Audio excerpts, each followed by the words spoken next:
खाना, ये हमारी जिंदगी की सबसे जरूरी चीज है, एक बुनियादी जरूरत जिसने शुरू से ही इंसानी इतिहास को आगे बढ़ाया है। हमारे पुराने पूर्वजों से जो जंगलों से खाना ढूंढते थे, आज के आधुनिक खेती के तरीकों तक, खाने की तलाश ने हमारे समाज, संस्कृति और हमारे अस्तित्व को आकार दिया है। जरा सोचो, एक ऐसा समय जब विशाल जमीनें हमारी किराने की दुकानें थीं और जिंदा रहना शिकार करने और फल फूल इकट्ठा करने की हमारी क्षमता पर निर्भर करता था। ये शुरुआती इंसानों की असलियत थी। उनकी जिंदगी पूरी तरह से प्रकृति से जुड़ी हुई थी। खाने की तलाश सिर्फ एक रोजमर्रा का काम नहीं था, बल्कि लोगों के एक जगह से दूसरी जगह जाने, सामाजिक ढांचे और हमारी प्रजाति के विकास के पीछे एक बड़ी वजह थी। इन घुमंतू शिकारी संग्रहकर्ता समाजों से कृषि समुदायों में बदलाव ने मानव इतिहास में एक बड़ा बदलाव किया, जिसने हमारी प्रजाति के भविष्य को हमेशा के लिए बदल दिया। इस कृषि क्रांति, जैसा कि इसे जाना जाता है, मानव की चतुराई, देखने, सीखने और अपनी जरूरतों को पूरा करने के लिए प्राकृतिक दुनिया को बदलने की हमारी क्षमता का प्रमाण थी।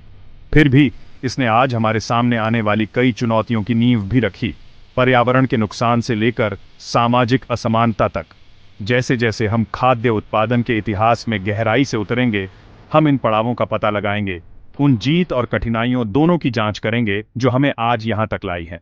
उपजाऊ भूमि से जहां खेती की शुरुआत हुई, आधुनिक शहरों के वर्टिकल फार्म तक, खाद्य उत्पादन की यात्रा मानव के लचीलेपन और नवाचार का प्रमाण है।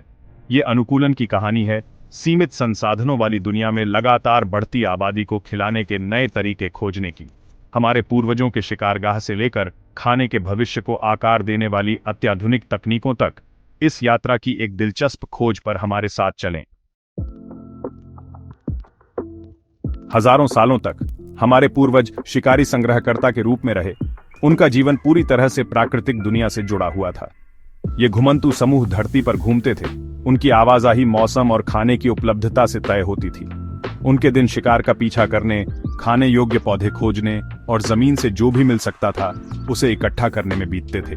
पर्यावरण के बारे में उनका ज्ञान अद्भुत था। वे खाने योग्य पौधों की पहचान कर सकते थे, जानवरों के व्यवहार की भविष्यवाणी कर सकते थे और तारों और प्रकृति के सूक्ष्म संकेतों का उपयोग करके लंबी दूरी तय कर सकते थे। उपकरण हालांकि प्राथमिक थे, लेकिन कुशलता और उद्देश्य से बनाए गए थे। खुदाई के लिए नुकीली छड़ें, पत्थरों को ब्लेड का आकार दिया गया और शिकार को पकड़ने के लिए चतुराई से डिजाइन किए गए जाल। उनका आहार हालांकि प्रकृति की अनिश्चितताओं के अधीन था, आश्चर्यजनक रूप से विविध था। वे कई तरह के पौधे, मेवे, फल, कीड़े और मांस खाते थे, जो कई आधुनिक समाजों के सीमित आहार से बहुत अलग था। इस शिकारी संग्रहकर्ता जीवन शैली ने, हालांकि चुनौतीपूर्ण थी, प्रकृति के साथ एक गहरा संबंध, उस नाजुक संतुलन की गहरी समझ को बढ़ावा दिया जिसने उनकी दुनिया को नियंत्रित किया।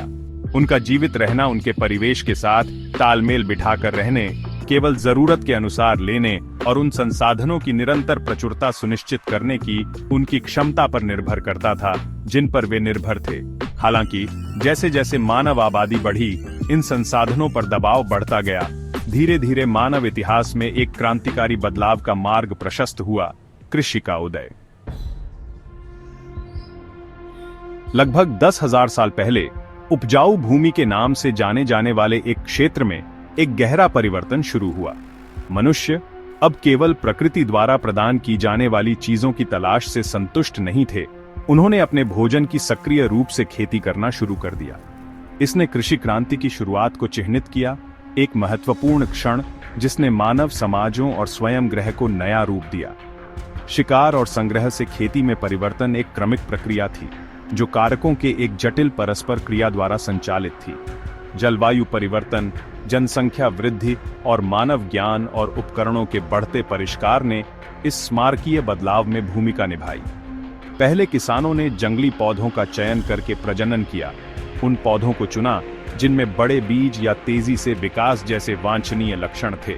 उन्होंने फसलों के लिए जगह बनाने के लिए भूमि साफ की, अपने खेतों की सिंचाई के लिए जल स्रोतों को मोड़ दिया और धीरे धीरे कीटों का प्रबंधन करने और पैदावार में सुधार करने के लिए तकनीक विकसित की।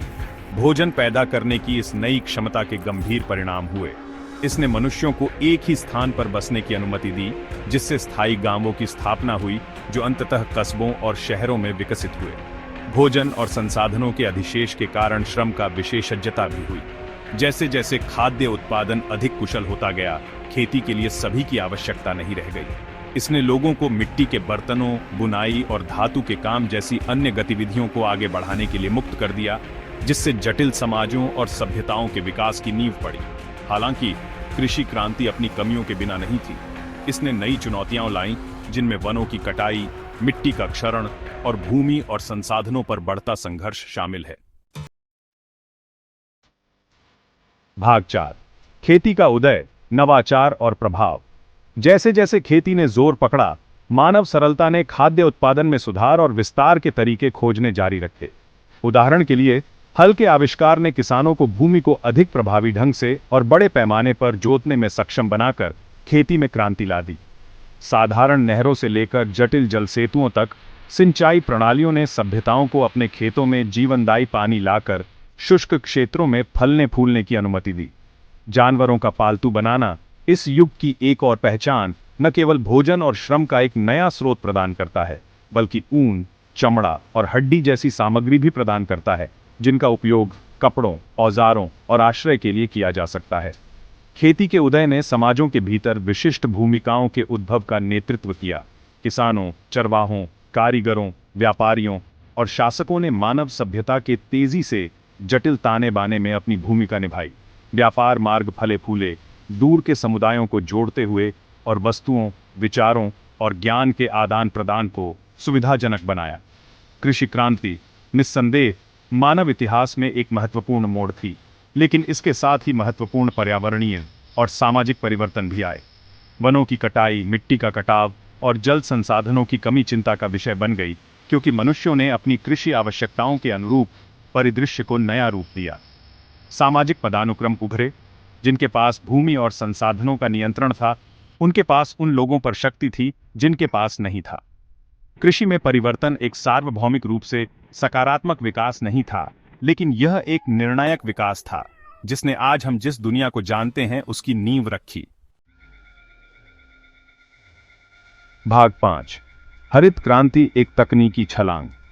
20वीं सदी के मध्य तक दुनिया एक संकट का सामना कर रही थी। तेजी से बढ़ती वैश्विक आबादी ने पहले से कहीं अधिक भोजन की मांग की, मौजूदा कृषि प्रणालियों को उनकी सीमा तक पहुंचा दिया।